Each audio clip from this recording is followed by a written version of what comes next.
ഈ വിജിലൻസ് കേസുകളിൽ കുറ്റവാളികളായി കണ്ടെത്തുന്നവരെ അവർ പലപ്പോഴും രക്ഷപ്പെടുന്ന സാഹചര്യങ്ങളുണ്ട്. അപ്പോൾ അവർക്ക് കടുത്ത ശിക്ഷ ഉറപ്പുവരുത്തുവാൻ സർക്കാർ എന്തെല്ലാം നടപടികളാണ് സ്വീകരിച്ചിട്ടുള്ളതെന്ന് വ്യക്തമാക്കാം.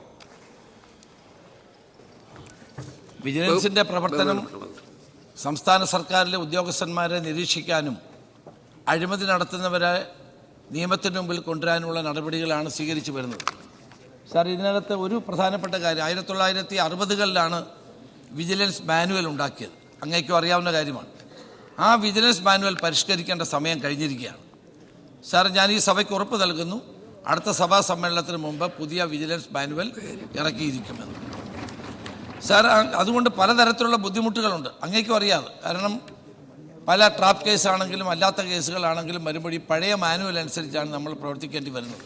അപ്പോൾ അതിൽ ഫലപ്രദമായ മാറ്റം വരും. അഴിമതി വിമുക്ത കേരളം യാഥാർത്ഥ്യമാക്കുന്നതിനായി vigilance and anti corruption bureau ആവിഷ്കരിച്ച് നടപ്പാക്കുന്ന ഒരു പുതിയ പദ്ധതി പ്രൊജക്ട് സീറോ 26/5/2026 ഉദ്ഘാടനം ചെയ്തു. സാർ, ഇത് വിജിലൻസ് നിരീക്ഷിച്ചതിന് ഫലമായി ഇത് ഉദ്ഘാടനം ചെയ്ത് 3 ദിവസത്തിനകം ചേർത്തല DYSPയെ 50,000 രൂപ കൈക്കൂലി വാങ്ങുന്നത് നേരിട്ട് വിജിലൻസ് പിടിച്ചു. ഒരു DYSPയെ തന്നെ സസ്പെൻഡ് ചെയ്ത സംഭവം ഉണ്ടായി. അപ്പോൾ പ്രൊജക്ട് സീറോ എന്ന് പറയുന്നത് വളരെ ഫലപ്രദമാണ്. കേരളത്തിൽ അങ്ങോളം ഇങ്ങോളം വിജിലൻസ് ശക്തമായ നടപടികളുമായിട്ട് മുന്നോട്ട് പോവുകയാണ്. അഴിമതി രഹിത കേരളം സൃഷ്ടിക്കാൻ വേണ്ടിയിട്ടുള്ള ലക്ഷ്യമാണ് ഞങ്ങൾ സ്വീകരിക്കുന്നത്. സെക്കൻഡ് ക്വസ്റ്റ്യൻ സ്പീഡിൽ പോയ അടുത്ത ആളിനോട് ചോദിക്കാം. സർ, സ്ഥിരം അഴിമതിക്കാരെ നിരീക്ഷിക്കാൻ എന്തെങ്കിലും സംവിധാനം ഏർപ്പെടുത്തുമോ? ഈ വിജിലൻസ് വിഭാഗത്തിൻ്റെ ശക്തിപ്പെടുത്തുന്നതിൻ്റെ ഭാഗമായി അവർക്ക് വാഹനങ്ങളും മറ്റ് അടിസ്ഥാന സൗകര്യങ്ങളും വർദ്ധിപ്പിക്കാൻ നടപടി സ്വീകരിക്കുമോ?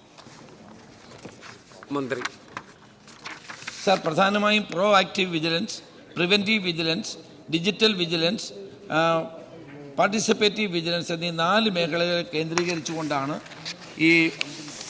ഞങ്ങൾ ഈ പുതിയ പദ്ധതി പ്രോജക്റ്റ് സീറോ നടപ്പാക്കാൻ ഉദ്ദേശിക്കുന്നത്.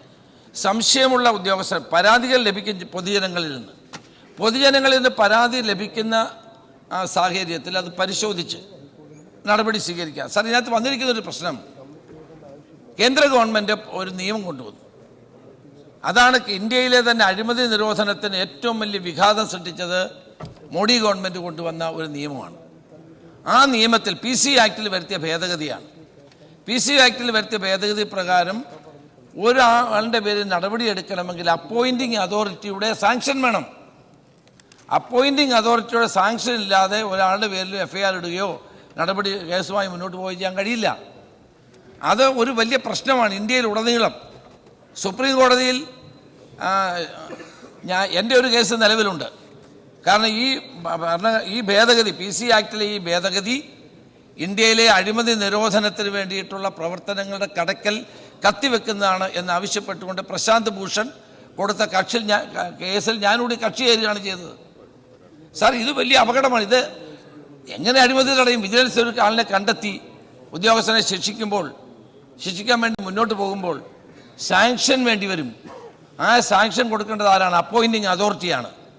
അപ്പോൾ മന്ത്രിക്കെതിരെയാണെങ്കിൽ അത് അപ്പോയിൻറ്റിംഗ് അതോറിറ്റി ആരാണ്? ഗവർണറാണ്. ഉദ്യോഗസ്ഥനാണെങ്കിൽ ആ മേലുദ്യോഗസ്ഥനാണ്. അങ്ങനെ ഓരോ തലത്തിലുമുള്ള ഉദ്യോഗസ്ഥന്മാരുടെ പേരിൽ സാങ്ഷൻ കൊടുക്കേണ്ടത് അവരുടെ അപ്പോയിൻറ്റിംഗ് അതോറിറ്റിയായി മാറുമ്പോൾ പല അഴിമതി കേസുകളും സാങ്ഷൻ കൊടുക്കാതെ കിടക്കുന്നു എന്നത് കേരളത്തിൽ മാത്രമല്ല ഇന്ത്യയിലുടനീളം അതൊരു വലിയ പ്രശ്നമാണെന്ന് കൂടി സഭയെ അങ്ങയിലൂടെ അറിയിക്കാൻ ആഗ്രഹിക്കുന്നു.